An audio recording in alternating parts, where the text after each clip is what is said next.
Sascha, wir sind in Spa angelangt. Noch kurz zum letzten Rennen am Red Bull Ring. Was ist da genau passiert? Ja gut, das Qualifying war nicht optimal, deshalb habe ich das Rennen von Platz 10 starten müssen. Hat ein bisschen gedauert, dann, bis ich die Plätze wieder gut gemacht habe. Waren, glaube ich, sehr faire Überholmanöver. Die, die ich überholen wollte, haben natürlich versucht, das Auto so breit wie möglich zu machen. Ja, war absolut in Ordnung, hat halt dann 3 Runden länger gedauert, aber waren sehr schöne Überholmanöver und alles fair, also hat auch sehr großen Spaß gemacht. Und dann hat es halt leider die Berührung ist ja fast schon untertrieben, den Knall aufs Heck von meinem KTM gegeben zur Remuskurve vom Aston Martin. Dabei wurde das Bodywork halt sehr stark verschoben und dadurch hat das Bodywork auf dem Reifen geschliffen. Ja, war halt dann keine Möglichkeit aufgrund der hohen Rauchentwicklung weiterzufahren, weil das halt den Reifen stark beschädigt hat.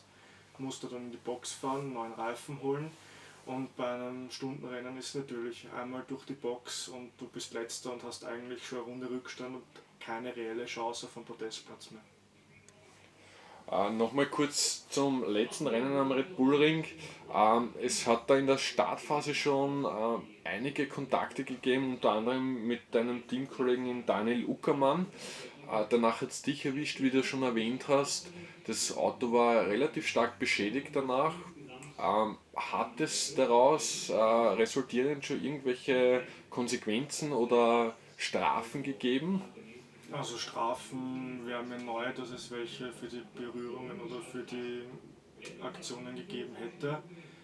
Ja, bisher sind doch eigentlich alle Kollisionen vom Rennleiter immer als Rennunfall betitelt worden und da gab es einfach keine Strafen. Ja, es wäre halt schön, wenn vielleicht unsere Fahrerkollegen in der GT4-Serie, wenn sie uns überholen wollen, vielleicht rechts oder links vorbeifahren und nicht mitten durch unser Auto. Ist einfach unnötig, schade, dadurch ist das Rennen vorbei, muss nicht sein.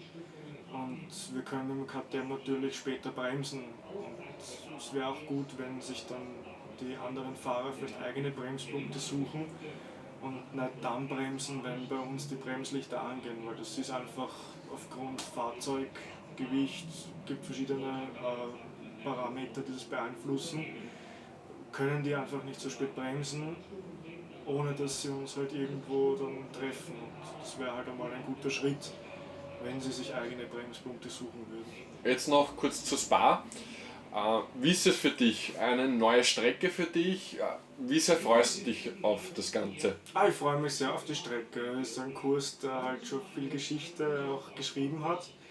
Und die Strecke, ich kenne sie bis jetzt nur von Onboard-Videos, ist ja wirklich, denke ich, ein Highlight in dem Rennkalender dieses Jahr.